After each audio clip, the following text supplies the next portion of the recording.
परम प्रेममय श्री श्री ठाकुर अनुकूल चंद्रंक श्रीहस्त लिखित पवित्र सत्यानुसरण ग्रंथ पाठ अर्थ मान जस इत्यादि पाइबा आशारे मते ठाकुर सजाई भक्त हो नहीं, सावधान हो ठकीजीव।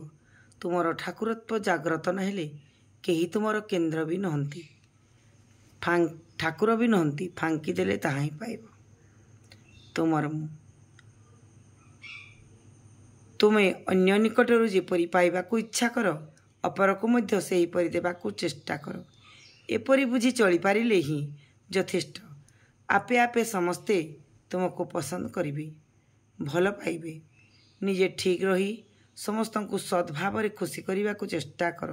देखिबो समस्ते तुमको खुशी करिबाकू चेष्टा करुछंती।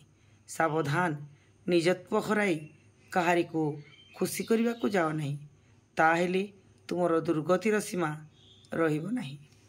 जय गुरु, जय गुरु।